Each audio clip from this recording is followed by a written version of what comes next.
Hello, everyone. Thank you for joining us. I'm Dr. Nelva Bryant from When Pets Fly, and I have a special guest with me here today. He's actually a repeat guest. But before I go to that, let me introduce myself a little bit here. My name is Dr. Nelva Bryant. I'm a veterinarian, and I work in the airline industry. I am on staff with Delta Airlines and been with them for since around 2018. And you might ask, why would an airline have a veterinarian? It's because the transportation of pets and other animals going by cargo is highly regulated, and to have someone on staff to assist with that process to ensure compliance is extremely important. And also to be on staff to ensure safety and animal welfare during transport is a major focus. So I've been brought on staff to do that, and I love my role. Learned a lot. There's a lot that folks don't know that happens behind the scenes, and I'm hoping Brett and I will discuss that today and be on the same page with it. I'm sure we will, but we'll go into more detail with that with you today. Go ahead, Brett. Why don't you go ahead and introduce yourself, and we'll get all into it, please. Yeah, thanks so much, Nella. My name is Brett. I am the CEO of Starwood Pet Travel. We're based in the United States, have staff kind of all over, I think 15 different states across the board, and just really passionate about raising the bar and how pets travel across the world. We focus on, Starwood focuses on US exports, so mostly go into Europe, Australia, New Zealand, South Africa, and so pets are what we do. That's what we focus on. We don't move household goods and cars and anything else. It is just focused on the complexities of everybody's kind of favorite family member and how they get to the new location safely. That is wonderful and truly needed. So you're just pets only, nothing maybe zoo animal species or anything like that, just straight pets. Yeah, in the past we've done Hollywood stuff. We have contracts with still some film production companies, and so we'll move celebrities' pets if they're filming or something. But we used to do more pets for Hollywood, from Magnum PI show to Johnny Knoxville, a grizzly bear for Johnny Knoxville movie, and things like that. But most 99.9% of all of our moves are dogs and cats. That's awesome. And it's very detailed. You know, the interesting thing is I monitor a lot of the Facebook groups on pet owners traveling with their pets, and they're doing it by themselves without assistance. And you can see their frustration on the posts that are going through. Man, you really do need the assistance of someone who's really good with transporting pets going by cargo, because it is not a simple logistic check this, check. It's so detailed. So detailed. It is. And we hate, it always kills our team when someone comes to us last minute and tried to save the little bit of money, but then the vet work is incorrect and we have to restart the clock. Yeah. And some of this is like a 6-month clock. And so it is not we've had customers that were having to move to Australia for work, and their pets having to stay back because they tried to do something on their own. And, you get down to it and it is writing out the month, one way and not another way.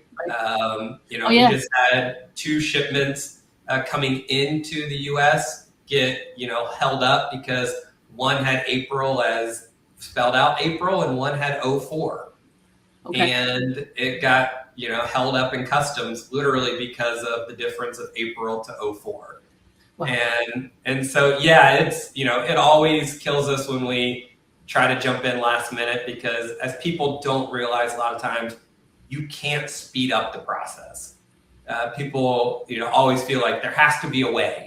There has to be a way we can get there quicker. Can't you do this? Can't you pull this? And because it's biosecurity laws and things in these countries, there is a very set process. And if something isn't right at a stage, then you go back to the beginning and you start all over.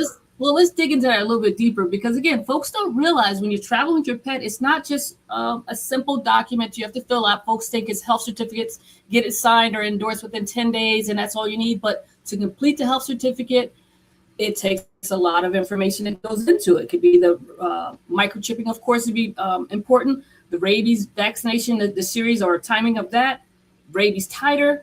Then there's other diagnostic tests that might be needed based upon that destination country. And you're very skilled at getting people to Australia, so it could take probably 8 to 9 months, right, to get everything prepared. Average Australia now, if you want only a 10-day quarantine and not the 30-day quarantine, is 9-month process now. Wow, look at here. And so, and each country is so different. They have their different rules, and even in one country like New Zealand, there's 2 main quarantines, and each of them have separate rules on vaccinations that they individually require. Mm-hmm.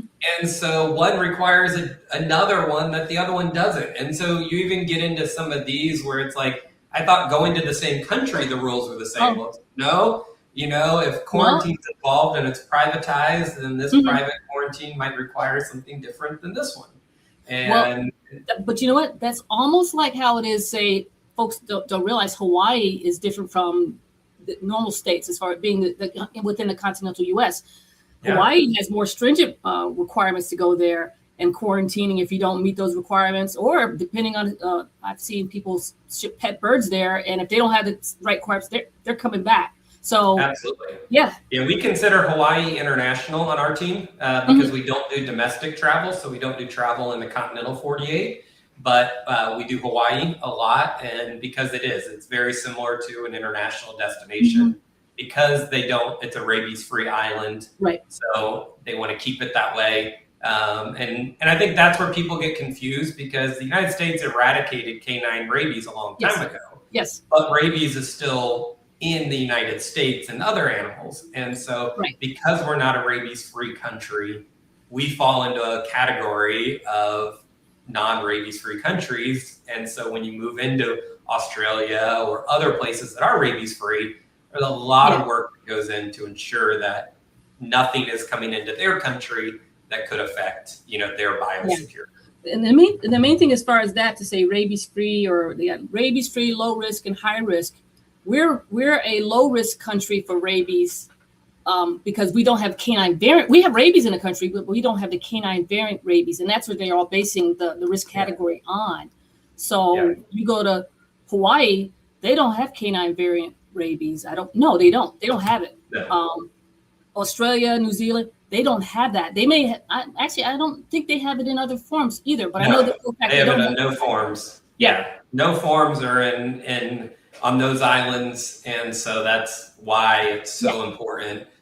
People don't realize, like Australia, your pets can only go into Melbourne, no matter where your final destination is. If you're going to Perth on the West Coast, or you're going up the Brisbane or Sydney, all pets are going into Melbourne because that's where quarantine is. Wow. And every pet, no matter who you are, how famous you are, or who the famous story of Johnny Depp flying his dogs in and having to leave very quickly. Right. Australia takes that very serious. It's millions, if not billions of dollars of potential issues if you are bringing in things into their country. You're messing up their biodiversity. I mean, there's so many things you can impact with their country, with the agriculture, with animals, period. So why they don't want to risk it. I didn't know they just had, in a sense, one quarantine location and then branch out to other, from cities. Everybody stays in Melbourne, which is a phenomenal facility. I've been there multiple times. I would love to see that. Wow. It is a beautiful facility. The staff are so caring. I saw like DoorDash drivers coming in, and I thought they were coming in for the staff. No, it's people ordering kebabs for their dogs and different food from local restaurants that are coming in, and the cat trolley with all the food. And, it is a beautiful facility. But there's no option. Your pets are staying minimum 10 days, if not 30 days, depending on the process you go through in Melbourne. Wow. Interesting. So tell me more about Starwood and everything that's going on with you, current events and everything. Please tell me. Yeah, Starwood, we're really excited. Starwood has been passionate about growing and not just being a small pet shipper. We've wanted to really cover the entire United States, and we're one of the first companies that put our own team members in each of the major airports. And I think that's a big difference from the United States to other countries that have one singular airport. I think of London, and most people think of Heathrow. That's the main airport you're coming and going. Where in the United States, like, it's a big difference from SeaTac to Miami to Boston to LAX. And so we really wanted to make sure that we had our team members on the ground and kind of grew out a large network of drivers and team members. And so I always say, Starwood, we always want to be at the intersection of high customer experience, pet safety, and great technology is where we want to sit. The pet safety is our overarching umbrella. We don't do anything that's not. And I take that very serious from my seat, because I go to every location we ship to. I have personally been there. I have personally been to any facility we use, and I have personally met in country with whomever the airline team is that we use. And so I travel extensively to ensure that my 2 golden retrievers are my test, where if I would not transport them on that airline or them to that destination, Starwood does not transport pets to that destination or use that airline. And so for us, we really want to make sure that, travel is stressful on anybody. I travel a decent amount, and you just sit at a gate and watch people running by and stressed out, and like, it's stressful on humans. Just go through the TSA line and you see people just losing themselves. Right. And travel is stressful for pets if they're not used to it. And so we work really hard with owners to kind of say, how do you get your pet comfortable for travel? Like, what is the plan? It's not just bringing a crate in the day you're leaving and you're already packed up your house and they're stressed out because you're stressed out, and then they're going on a 12-hour flight or something. And so I think that's where like Starwood comes in, where we want to use technology to help you understand the process. We have videos, and we even have what we call Starwood University to help you understand the nuances. I've been inside the cargo hold on a plane. We show you with one of our pets in Australia being loaded onto Virgin Australian plane, going from Melbourne, I think, up to Brisbane, and showing exactly where the pets sit in the cargo hold and the pet hold. And so we really want people to fully understand, because most customers, they do it once. They're relocating once. This isn't something they're constantly doing. And it is just so different than human travel. And so we really like to educate, because we think when people are educated, they understand the nuances of what travel can be, and some of the potential issues that come in day of with travel, as pets do travel very differently than humans. Yeah, I think you're definitely right. The education piece is needed big time, because again, a lot of pet owners just think it's this checklist. I got my crate, I got my ticket, I'm going, but you have to prepare your pet. And that's been really a lot of things I've been focusing on from my aspect of being a veterinarian and everything, is really to get everyone to focus on that pet. Even within the veterinary profession, in my opinion, there's more needs to be done to help with getting in a sense, protecting the animal welfare during transport. And that's getting that pet prepared, making sure they're medically fit to fly. Gosh, that's a huge part, because there's a lot of dogs or cats that may not be healthy enough to travel, and they're traveling. Now, of course, I do understand if it's a relocation, that you really want to go with you and everything. But sometimes, depending on the situation, if it's vacation or some smaller trips, maybe it's not in the best interest for them to travel because of their condition. And you got to start looking at that, got to start that. Then you said you training them as far as, I'm sure you have acclimation, how to get that pet acclimated to being confined in that crate and be comfortable being inside. Because you get that crate the day before and put them in there, they will, if you get a very, very tenacious dog, they will get out of it. They will break out. They will not stop until they do. And that's that fight response. They're getting out. We have seen pets really hurt themselves by trying to bite their way through the crate, and it's just anxiety. And naturally, pets actually like confined spaces if they're comfortable with it. And so we have a 3-week acclimation process that we help customers through. We try to get the crate ordered right in the beginning, so it is in your house. And so I think there's a lot of people involved in your pet's journey. And I think, from an airline to a company like ours, it's going to help you with the documentation and the government regulations, to your vet. And we take it even steps further that, we have what we call 3 buckets, where if your pet is geriatric, and geriatric is based off the breed, not based off an age. And we have, if your pet is a snub-nosed, or if your pet has a pre-existing condition. Each of those things will get you into another visit with your vet to have those conversations, because our side, we're in charge of paperwork and flights and those. We're not your vet at all. And so we need you and your vet to have those medical conversations, because we rely heavily on that vet to be able to say, yes, this pet is fit to fly. And we don't want people to not understand that, okay, there are additional issues potentially because of your pet's pre-existing condition or because of your pet's age. And we want you to have that conversation with your vet to say, is this safe for my pet to travel? Because for us, we constantly want to raise the bar in how pets travel, but we need the pet parents to help us as well, and not be, hiding pre-existing conditions because they don't want us to know about it. And then the pet's stressed out and we find out the pet had a heart condition and we were never told about it. And so there's ways of mitigating, going shorter distances, having layovers, in ways to kind of help pets. But for us, we can only go as far as the information we've gotten. And so we really try to educate customers on saying, let's be open about all the pet history, so we can really kind of find the direct and the right path for your pet to travel to wherever you're going. Yeah. Trust me, I've seen situations also with pet owners, as far as you're saying, not always sharing fully everything with the pet. I've seen situations where, say if you have a restriction, the aircraft has a restriction on the size of the crate that can go through the door. They will adapt just to fit.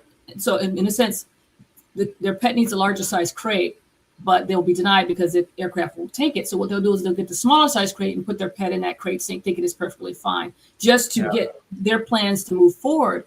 But they're not taking under consideration their pet and what you're putting them through. And it's not just you got to think of pet first. Safety has to be number one. And so we even have developed what we call our crate fitting guide. It's this huge poster that we send to everybody. Nice. And it has each outline of all the different crate sizes, and you put your pet in front of it, you take a picture, and then we choose your crate size to ensure that it does meet all of the standards that we have in place for airflow. And it all comes down to your pet safety. And so when that is the non-negotiable, then we can get into other things. But the non-negotiable for us is we will never move a pet in a way that we do not feel is safe for that pet. I love it. That's the way it should be. Pets first. They are safety number one. Just put our pets first with everything we do. That's perfect. Yep. So tell me, you said, I believe you mentioned beforehand, there's some technology things that with Starwood that you guys have. Tell me about that. Yeah, so we're really passionate about utilizing technology to help customers during that journey. And so, but we're also kind of turning the corner now to use technology to really help airlines have a better product. Because for us, there's no business plan for Starwood to own a 777 Boeing aircraft. And so we need airlines to partner with. We need airlines to have a great product. And we're really excited to see airlines like American or Qatar or Qantas or Lufthansa really investing in their product and having great lounges that pets are transiting through.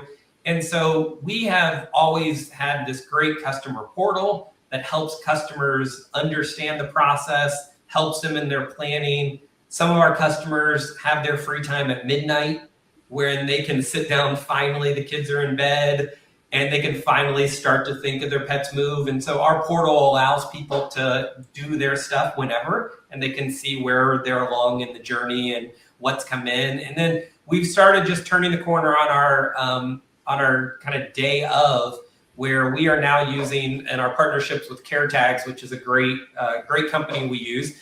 And we have these tags basically that go on top of every crate. And these record the location of the pet, and they're all airline approved, because for us, like, that is crucial. You can't put something on an airplane that's not approved. Right. And so we work directly with all airlines to ensure that these are, and people don't realize that pharmaceuticals and others have had devices like this forever. It just hasn't been in the pet side. But we've worked with CareTags really closely to develop these kind of single use that will allow pet parents to see where their pets are at all times. And so they'll be able to track their pet.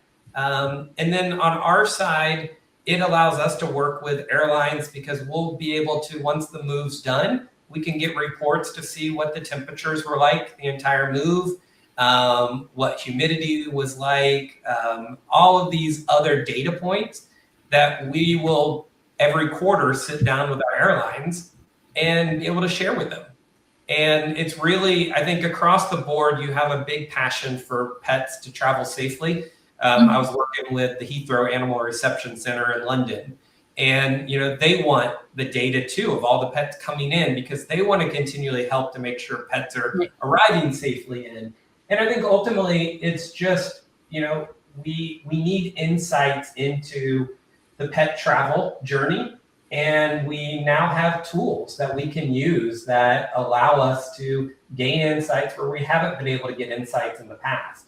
And the great thing that we're really excited about is airlines want their product to continually grow and be better.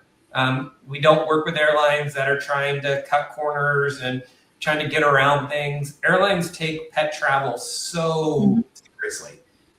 From the pilot being alerted the pets are on board to just the journey of how they transit, if there is a transit. Airlines really want pets to travel safely. And so it's an important partnership with a company like Starwood, with the airlines we use, and how we work together to keep ensuring that pets will be safe in these journeys. I think I'm glad you said that, because there's a lot of folks who don't realize the level that airlines do go to try to protect animals during transport. As you know, there's regulations that they follow, and then the governmental authority will have regulations such as, say, animal welfare regulations, or which have temperature controls, or what have you. Now, that's one thing there, but the airline could have a policy that's more stringent than that. And if it is, it's because the airline is doing a little bit more, and it might be based upon past experiences, but they develop policies to protect animals. So don't get angry if we have a temperature limit restriction. It's to protect your pet during transport. It may be an inconvenience for you, but it's in place to protect your pet during transport. And also, again, it's a regulation, and they're just taking it a step further for the safety and welfare of your pet during transport. So just be aware, these policies are in place are for the safety and welfare of your pet. Even with, I know folks don't like to hear it, but there's the restricted breeds, brachycephalic or snub nose. That's in place because the breed does not do well. I have a Frenchie. They don't do well normally breathing regular setting. They snore and whatever. You get them stressed out, and they can go into respiratory distress. And if they're going by cargo, there's no one to assist them. I always joke, Brett, and say there's no trap door from the cabin down into the cargo hold, okay? Yeah. So if they're in distress during transport, there's not much we can do. So it's been over the years, they've learned that they don't do well going by cargo. So that's why they're restricted. Yeah, and even on like the snubs, and there are airlines that do a great job with the snubs, but it is a different kind of rules and regulations that get involved in that. And so I think it's all really trying to understand that pet safety is the top priority. And I understand when it's the day of the pet move and something happens where owners get stressed and they're frustrated. And I always tell my team, I'm a runner. And so when you're at that last, 10th of a mile at a marathon and you see that finish line, and if somebody moved that finish line just another 10th of a mile, like it would feel like the end of the world after you've already done 26.1 miles, where it's like, oh my gosh, I have to go another 0.1 mile. And if you Right. think about it, it's just like 0.1, that's not that far. Right. But when you know the finish line is in sight and somebody moves that, right. it is very stressful. And there are certain things that are outside of our control, but Mhm. they all come back down to pet safety. So we just Right. had one recently of a pet get, not allowed to board the plane because they had dry ice on board. Yeah. And some pharmaceuticals will require dry ice during shipment, and dry ice takes oxygen out of the air in the cargo hold. And so it's not safe for your pet to travel for that. And so, the airline has to make a decision, is Right. the pet going to fly or the pharmaceutical going to fly? And depending on contracts or whatever that sits, they make a call. And if it is the dry ice, then, we have to book the next flight we can book. And sometimes some destinations, it's the next day or a couple days. And then Right. some of these become like a snowball because your documents are only good for a certain amount of days. Yeah. And then if some delay, like dry ice, kicks you back because they don't fly on the weekend and it was a Friday flight and now we're looking at a Tuesday flight, well, did all of those days now make the documents go out of time? And then do we have to get new vet work? And it is. And that's where, we have deep sympathy for those trying to do on their own, and why we were the first company that offered a firm, like a buy now, pay later kind of thing. And we have a payment plan that we try to help people with, because there are a lot of costs related to pet transportation. And we never want somebody to have to rehome their pet because of cost. And so it's always a big passion of mine that there are certain people that want the full white glove and they don't want to do anything and the money isn't the issue. And there's others that are trying to just scrimp and save and do whatever they can because their pet is such a big part of their family. And at Starwood, we really try hard to make sure both of those customers have the service they need so that their family can stay together. Yeah. Basically on this though, contingency planning. We have, see, again, working with Starwood, I know they're not waiting to the last minute for all the documentation, it's in order and everything. But a lot of the pet owners that do by themselves, they give themselves almost like a day for these documents to be delivered and in order, and then they travel. And if things don't work, they're seriously freaking out because there's no plan B. That's it. Yeah. And there's so many pieces involved. Like we just had one this week that FedEx didn't deliver the document on time. Right. And that's so out of our control. Like we could say the document has to arrive by 10 a.m. and pay the extra money for that service with FedEx, and it arrived at 5 p.m. Yep. And there's nothing we can do because the original had to come and it had to be endorsed by USDA and all these other pieces. And so I think that's where education for us is so important, to help the pet parent understand there's a lot of things that have to come together for your pet to actually take off. Mm-hmm. And when your pet does take off, it's kind of like that, it came together, but there are so many pieces. We just had last week Lufthansa strike that affected a lot of our customers. The issues in the Middle East recently with a lot of our customers that go to Australia from the East Coast of the United States. We use Qatar, and with the limit flights they had, that affected a lot of, and there's just so many of these things that are not in anybody's control, but it causes a lot of stress across everybody. For my team, they end up booking flights 3-4 times. And that's a lot more time than we plan our team to have, to spend on a move. But, and for the customer, it's rearranging their travel plans and when they're starting a job, and do they have to board their pet as it's waiting for things to get worked out. And so, there's just is so many, but at the end of the day, the reunions, the videos we get, it makes everything worth it. I've been in quarantine where somebody's coming to pick up their dog in New Zealand that's been in quarantine for 10 days and just seeing the excitement on their family and the kids' faces that the family truly is now back together. Awesome. Hey, do you have the ability to board pets just in case, depending on where they are, if travel plans change and they need to, and the pet owner has to go forward? Do you have the ability to assist that way? Absolutely. Yeah. A part of what Starwood has to do in each of our locations, and then what we expect all partners, is there are levels of service that we expect to be present for anything we do. And so emergency vet is the top one. There's something that could happen, and our drivers know that it is not an approval. They make the call immediately and take the pet. We'll deal with the cost of it later, but the pet's health is by far the top. And so if somebody feels a pet is in distress, we don't question that. We get them right to a vet. We have boarding facilities that we've all gone to make sure are great facilities, safe facilities for pets that are stuck. With the Middle East stuff, that was a common thing. Flights not going out, so pets having to be boarded longer. And then for us, it's also the vehicles. Just as serious we are with airlines, it is making sure that the vehicles that are transporting your pet from your house to the airport or from the vet, to the airport, that your pets are safe in those vehicles. They're not dual use. It's not somebody's personal vehicle. It's a dedicated van with secondary air in areas where temperatures can be hot. We do not trust the driver air to come to the back at all. It requires a secondary. We even have readers in the vans to ensure that sometimes if that AC drops down, but the driver still feels their air, they might not know it's getting hot. And so we have temperature gauges that click into our dispatch center to let our dispatch know that a van is outside of proper temps.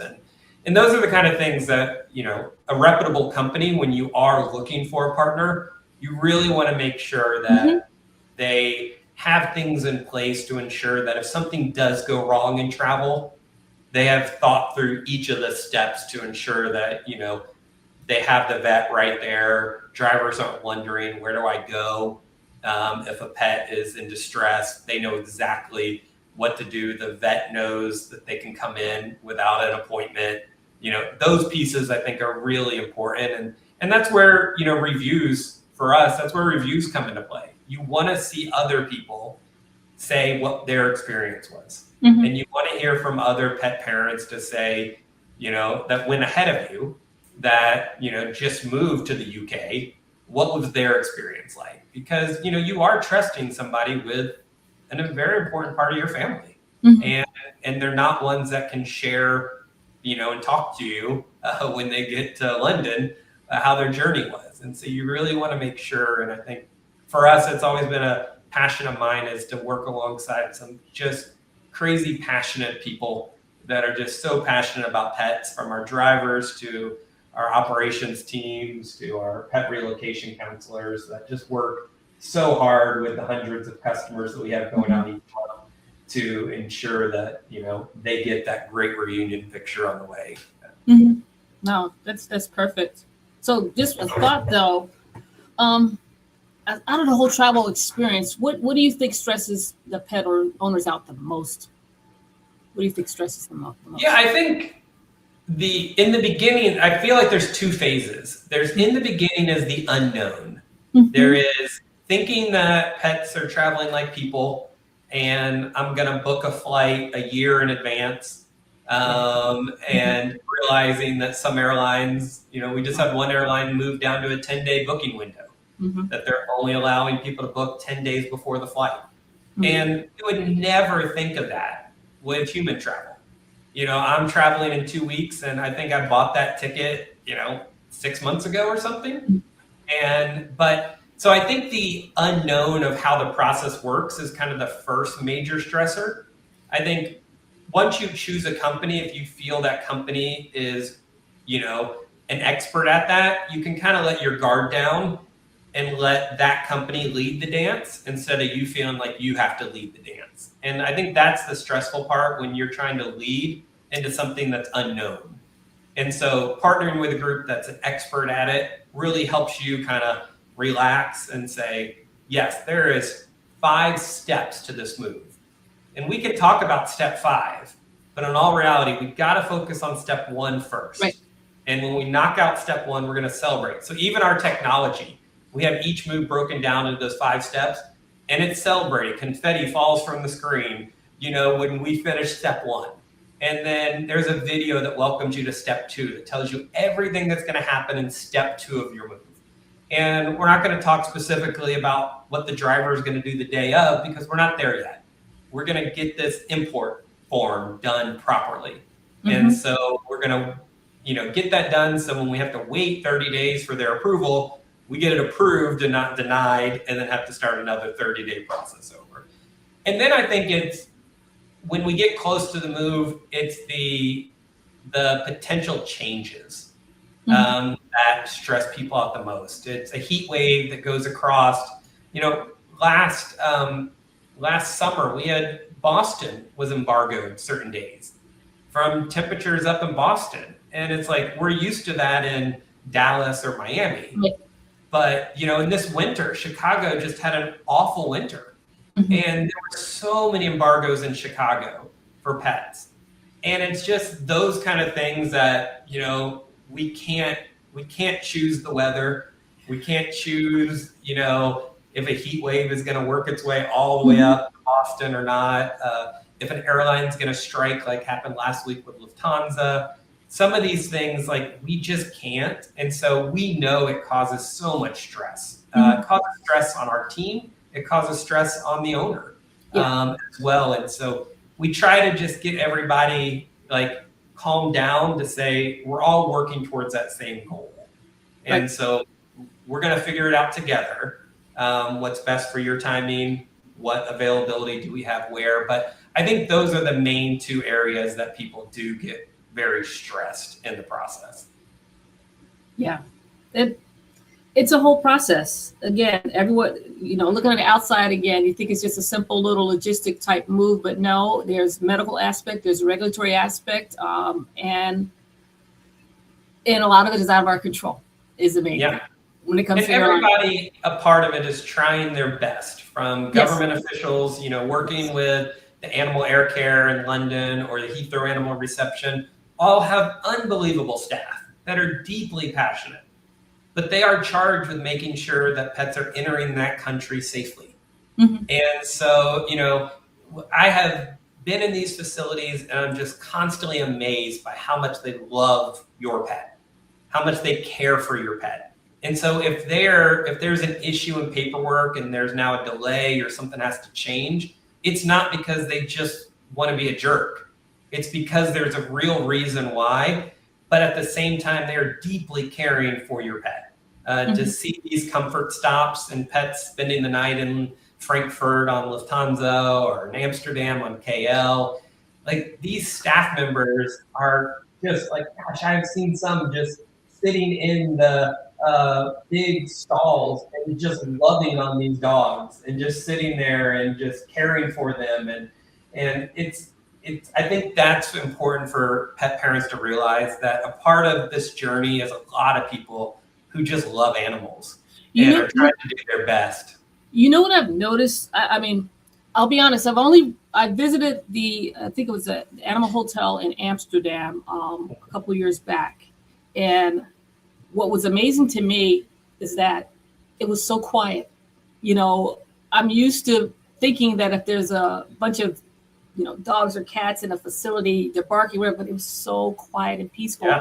Another cool thing that I thought that I was introduced to is that they had employed, I don't know if they were true animal technicians, but folks with an animal background, that was their job to do. Yeah. And we need to start adopting that here in the U.S., in my opinion. Why don't we have folks with animal background, animal care staff working in,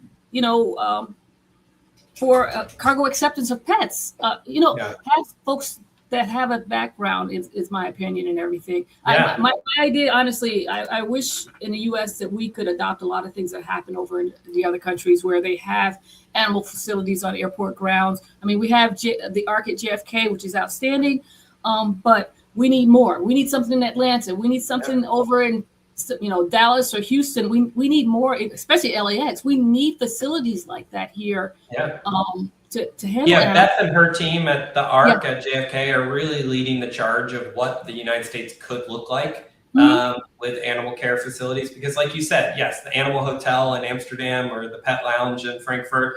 And what people don't realize, a lot of times, especially if you have a dog, they have dogs staying in like horse stalls when they're not being used, to give your dog plenty of room to move around. And it is. I was just in Qatar, and their new facility, like, they have vets 24 hours on staff, on site, just in case something happens. And so you have airlines. And so it has always been a passion of mine that we can, in the States, move to a pet lounge product where you don't go to cargo to check your pet in. You go to a dedicated facility where it's safe for you, it's safe for the pet, and then trained handlers bringing it right to the airport to minimize the time in cargo. I continually work with American Airlines as the largest domestic pet transporter we have in the United States, and hoping that they'll move in that way. And so I think it's always a hope for me that we will get there. And that's why I spend a lot of time in other countries viewing theirs, so I can report back to the American team on what it's like, what it looks like. And so, hopefully in the future we'll have more arcs across that. I hope so. I hope so.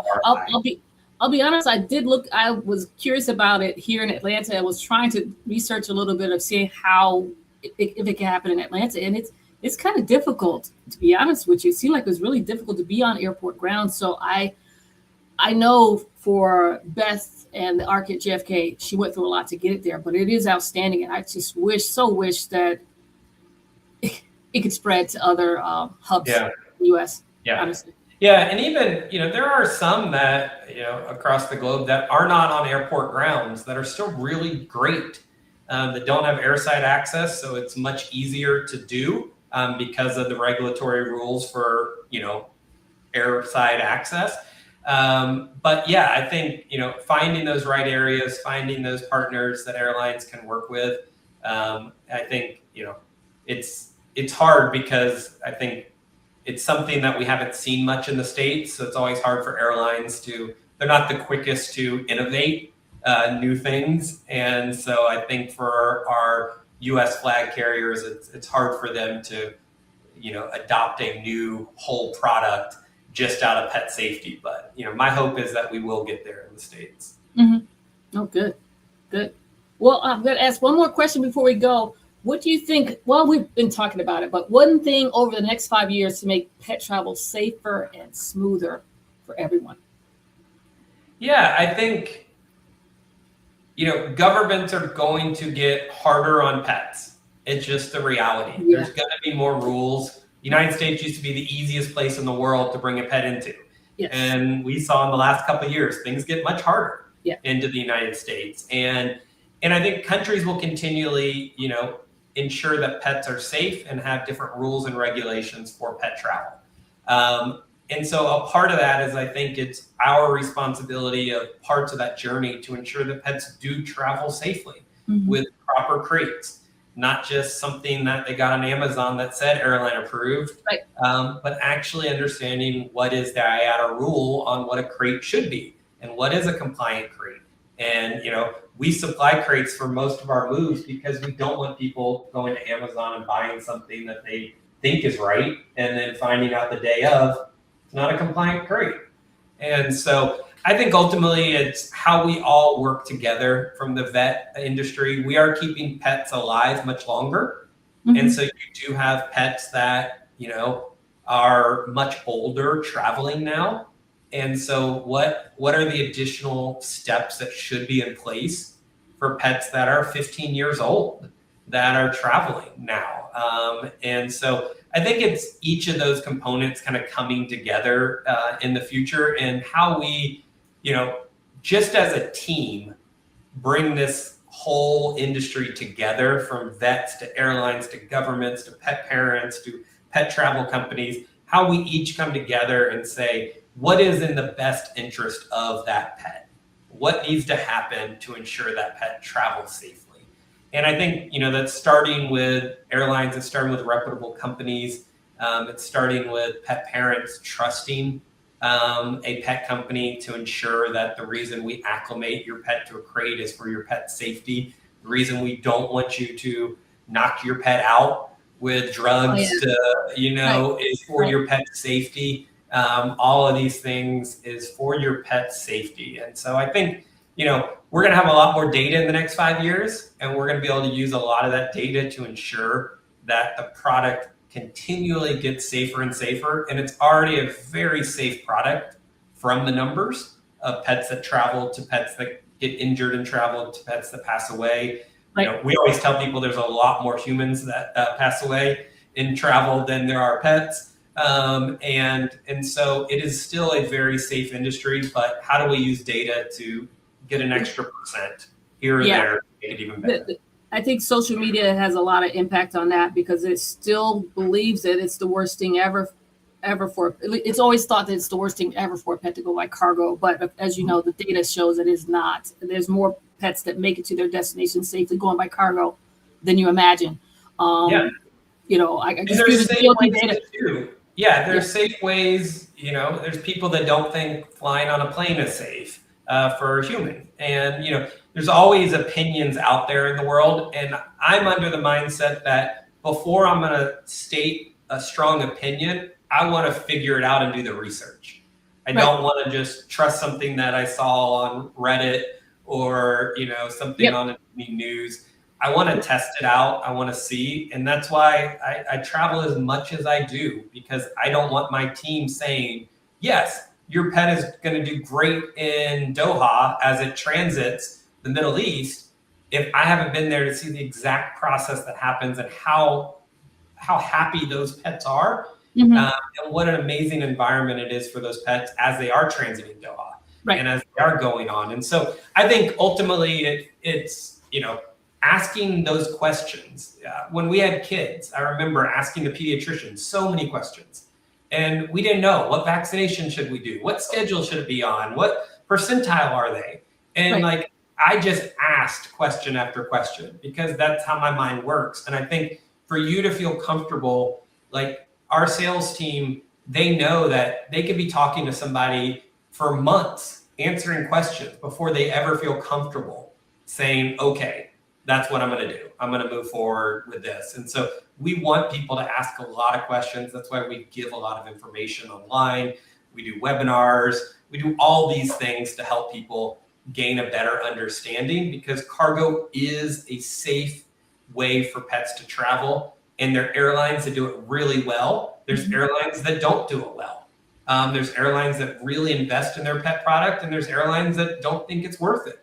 And so how to make sure your pet has the best chance is just like anything. If I want the most incredible experience, I'm going to book myself on a really nice, aircraft on a first class seat and have a nice meal. If I'm budget conscious, I'm going to be in economy and I'm not going to pay for my seat to be picked. And, you're going to do this. But the nice thing for pets is where they travel on the plane is climate controlled. It's the same that we experience. And the only difference is it's darker down there. But we have had airlines that have put cameras down there to just see how pets do.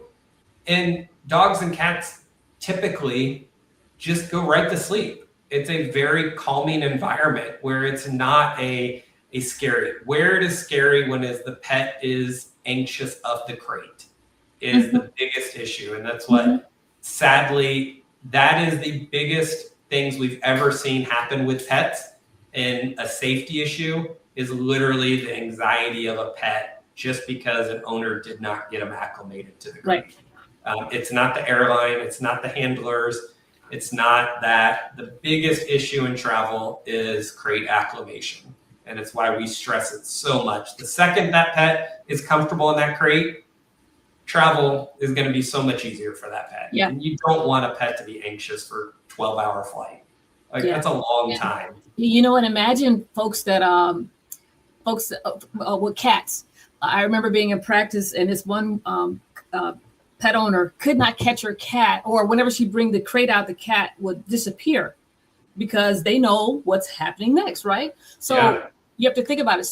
For cats or other dogs, why don't you keep the crate out at all time? Feed them in it. Make them, that's their little safe haven. So now they know that this is a comfortable place to be always. Yeah. So then when you travel, it's easy.